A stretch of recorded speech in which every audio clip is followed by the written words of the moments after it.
Jaunimo užimtumo centro direktorė Aušra Nedzinskienė kartu su dar 5 atstovais iš Lietuvos birželio 13-18 dienomis lankėsi Belgijos karalystėje, kur galėjo iš arčiau susipažinti su Belgijos jaunimo užimtumo centrų specifika ir ten taikomais veiklos metodais. Lietuvių delegacija apsilankė keliuose Belgijos jaunimo užimtumo centruose. Su ten dirbančiais specialistais dalinosi darbo su jaunimu patirtimi bei aptarė iškylančias problemas. Tikslas buvo toks aplankyti ir pamatyti, kaip veikia jaunimo centrai, bet nevyko taip viskas iš karto. Tai buvo paskelbtas konkursas, kuris skelbė Jaunimo reikalų departamentas prie socialinės apsaugos ir darbo ministerijos ir rinko norinčius vykti apžiūrėti, kaip veikia jaunimo centrai Belgijai. Aš patekau tarptų vienų laimingųjų ir tiesiog buvau pakviesta vykti kartu su Lietuvos delegacija į Belgiją, apžiūrėti, kaip veikia ir kokiu darbo principu dirba jaunimo centrai ten Flandrijos vyriausybėje.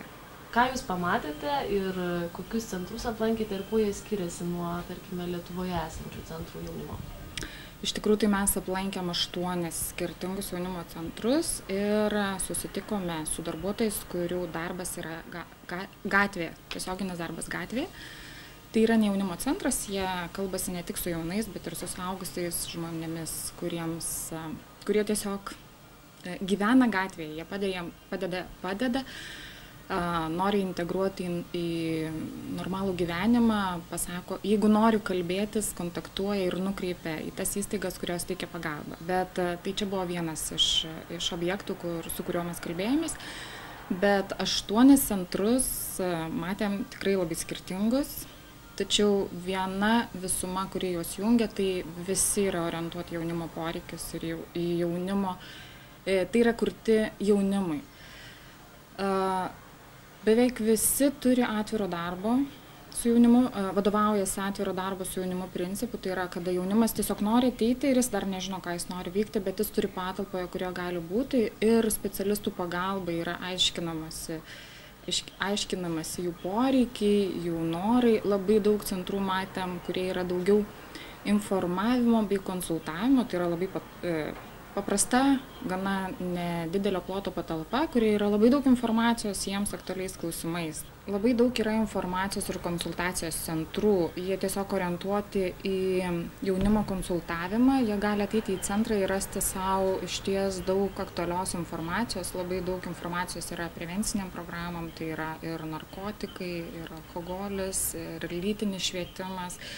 Jeigu nori ir patys tiesiog to pageidauja, yra organizuojamos konsultacijos 1 prie 1, tai yra žmogus specialistas.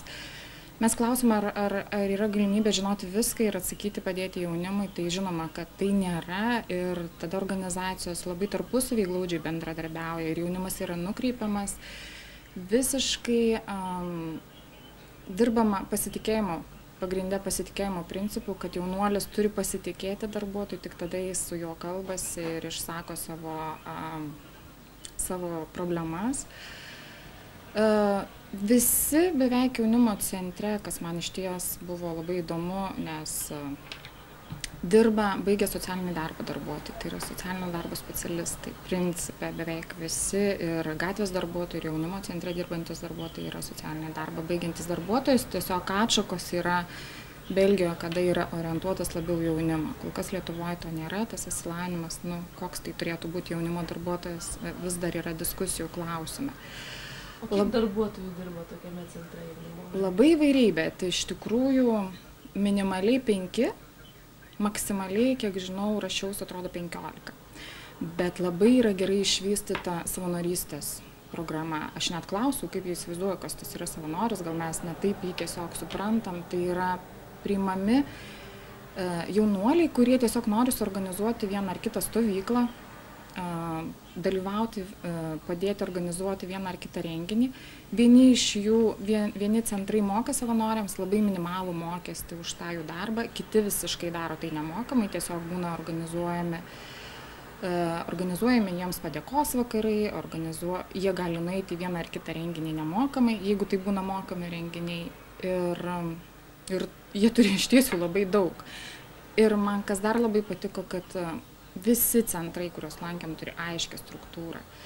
Darbuotojai turi aiškią atsakomybę, už ką yra atsakingi, galbūt ir dėl to yra tokia didelė darbuotojų, pakankamai nemaža darbuotojų bazė.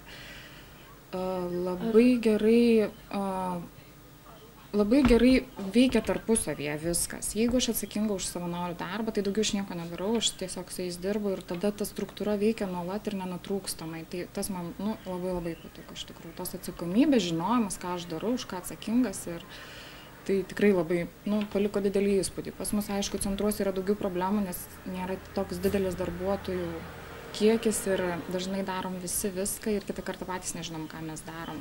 Tokia patirtis buvo tarp mūsų dalinantis tiesiog, tiek kiek vyko mūsų. Tai Ar iš to vizito jūs parsivežėt kažką, ką galėtumėt pritaikyti čia? Aš tai išties dabar labai daug galvoju, nes, kaip žinia, turėsim Druskininkuose didelį erdvų jaunimo centrą, tai labai norėčiau, žinoma, kad čia būtų taikomas irgi atviro darbo su jaunimu principas, kad tai būtų jaunimui patalpa, kurie tiesiog galėtų ateiti ir būti. Jie net gali nežinoti, ką jie nori veikti, bet jiems yra suteiktos sąlygos. Tiesiog yra žaidimai, tai yra ir stalo futbolas, ir biliardo stalai sudėti. Ir kartu einant per juos, tu pradedi aiškintis iš ties, koks yra jo noras, ką jis norėtų veikti, ar jis nori ar nenori. Einama per tai, pokalbis su jaunuoliu ir pasitikėjimas jo ir darbuotojo kaip specialisto. Tai tikrai norėčiau, kad tas centras, kuris bus, taikytų vieną kaip metodą, atviro darbo su jaunimu metodą.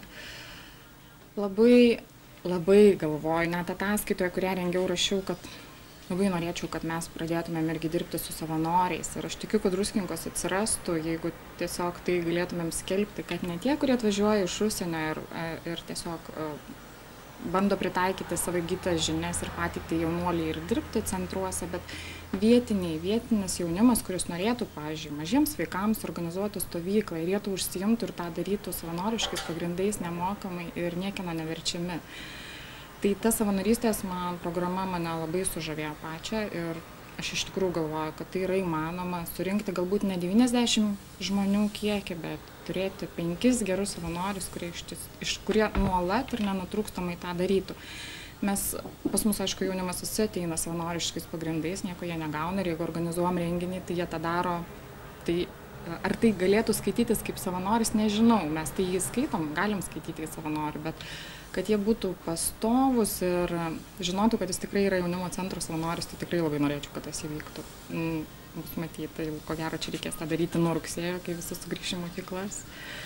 Gal pas mus sudėtingiau dėl to, kad vyresni išvažiuoja, nes savanoriai yra tie, kurie yra vyresni, o vyresni būna labai užimti, o vėliau jie išvažiuoja studijuoti. Tai tas galbūt mūsų mieste sunkiau veiktų, bet aš manau, kad mes tikrai atrastumėm keletą, gal ne 90, bet 5 gerus savanorius. Smagu būtų. Visų pirma, kas man labai patiko, kad mes tarpusavėje lietuviai dalinomės savo darbo patirtim, nes visi buvo jaunimo centrų darbuotojai.